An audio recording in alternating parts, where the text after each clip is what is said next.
Have you ever had an idea just hit you? Like it's so vivid and nostalgic and maybe a little spooky that it just has to be a story. Oh, absolutely. I think everyone has those story seeds tucked away, just waiting for the right time to break out. This one's really taken root for us. We're actually tossing around the idea of writing a novel. Wow, that's exciting. It's set at a summer camp. You know, those long days, the friendships, and maybe, just maybe, a little bit of magic around the campfire. Okay, I'm intrigued. What's this camp called? Camp Northwood. Camp Northwood. It already sounds like the perfect setting for some mischief. Right. Picture this.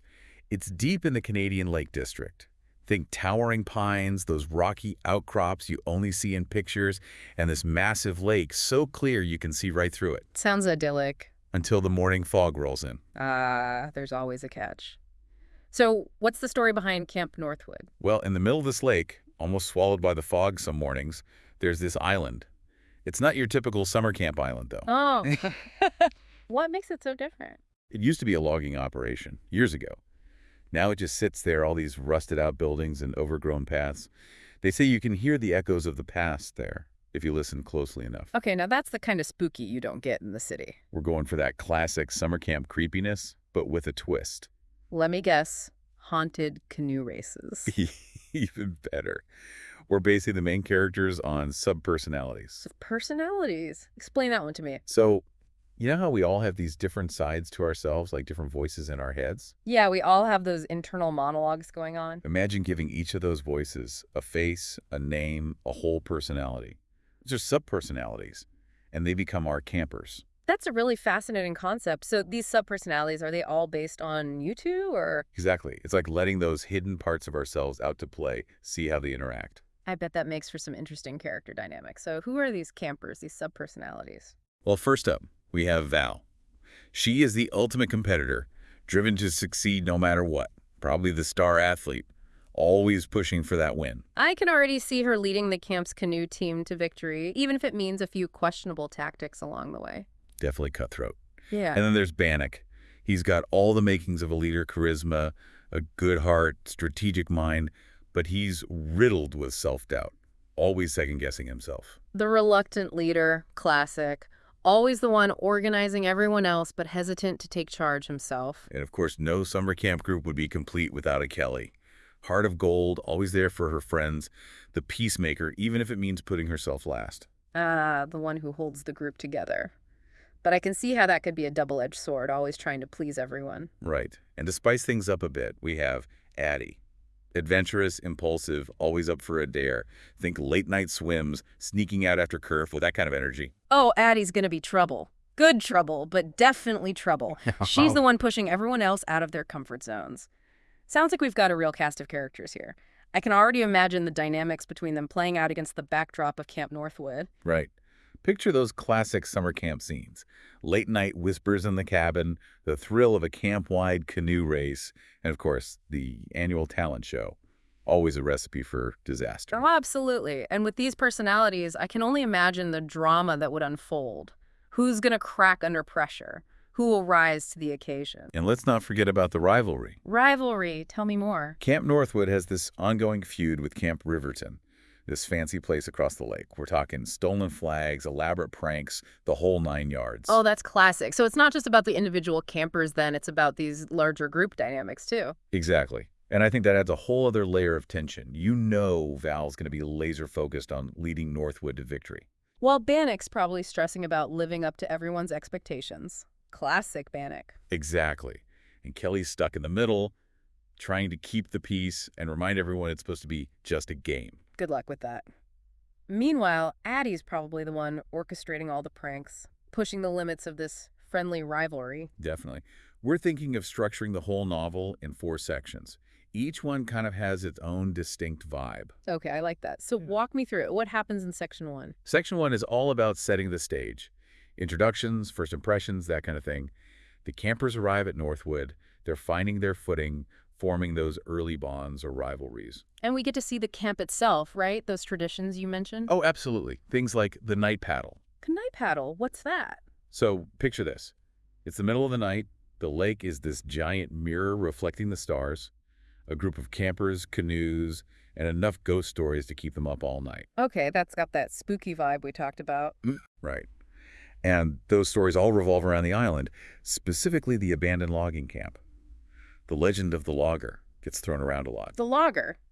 That's appropriately ominous. Yeah, no one really knows if he's real or just a spooky story, but it's definitely effective around a campfire. Section 2 is where things really start to heat up. What do you mean? Well, the campers are more settled now, routines are set, the rivalry with Camp Riverton is in full swing. But underneath it all, you've got these individual anxieties bubbling to the surface. So it's not all fun and games anymore. Exactly. We see those cracks start to show. Bannock's leadership is tested as he tries to handle Val's competitive nature. Kelly's overextending herself, trying to please everyone. Addy might even get the whole group in trouble with her impulsivity. It's getting good. And what about Devin? What's he been up to this whole time? Ah, Devin. He's been doing some investigating of his own. Remember the logger? Devin's convinced there's more to the story and decides to find out for himself. Spends all his free time exploring the island, looking for clues. I knew there was a reason we liked him. Always trust the writer to dig up some dirt. This all builds up to Section 3, which is kind of the turning point of the whole story. We find out the truth about the logger, and it's not what anyone expects. Oh, a plot twist. I didn't see that coming. It's a big one. This revelation, it challenges the campers' perceptions, forces them to confront some tough truths about themselves and each other. So it's not just a spooky campfire story anymore. It's about how they react to this new reality. Exactly. Ah. And this ties into that rivalry with Camp Riverton, too. Imagine a high-stakes showdown during the annual camp games. Both camps going head-to-head for the coveted Camp Cup trophy. The stakes just got real. Okay, now I'm invested. I need to know who wins this Camp Cup. Section 4. Section 4 is the climax. Everything comes to a head. Those camp games, they become about so much more than just winning. They test the campers' courage, their resilience, the strength of the bonds they've formed. I bet. So what happens? Do those individual anxieties, do they cripple them? Or do they find a way to work together? Well, this is where Bannock really steps up as a leader. He realizes that it's not about being perfect. It's about trusting his gut and inspiring others to do the same. There's that reluctant leader we love. What about Val? Does she finally learn to play nice? Let's just say she discovers that collaboration and compassion can be just as powerful as individual talent. Especially when you're up against a challenge like this, you need each other. And Kelly, I'm hoping she finally learns to set some boundaries. Oh, she does. This whole experience helps her find her voice, stand up for herself while still being there for her friends. Character development. I love it. And Addy, does her daredevil spirit pay off? Let's just say her knack for thinking outside the box might be just what Northwood needs to clinch the win. Okay, you've got me on the edge of my seat here. By the time they're all gathered around that last campfire, summer drawing to a close, they realize they're leaving Camp Northwood different people than when they arrived. They face their fears, embrace those hitty sides of themselves, those subpersonalities that brought them all together in the first place. And they learned that true friendship. It's not about always agreeing or playing it safe. It's about having each other's backs when it counts. Sounds like they found a different kind of magic at Camp Northwood. Not the spooky campfire story kind, but something much more real. It's funny how these subpersonalities, they started as this abstract idea, and now they feel like real people with real problems. It's true, isn't it? The power of storytelling, it can really bring those characters to life. And as we're putting all the pieces together, the rivalry, the mystery, those individual journeys, we really want to create a story that sticks with you long after you've finished reading it. That's the goal, right? To leave the reader with something to think about, maybe even a little bit haunted by those characters and the choices they made. And the setting, too. That bittersweet nostalgia for those summer days, the thrill of being away from home, that chills down your spine when you realize some legends might be more than just stories. The best stories, they stay with you. They make you question things, even about yourself.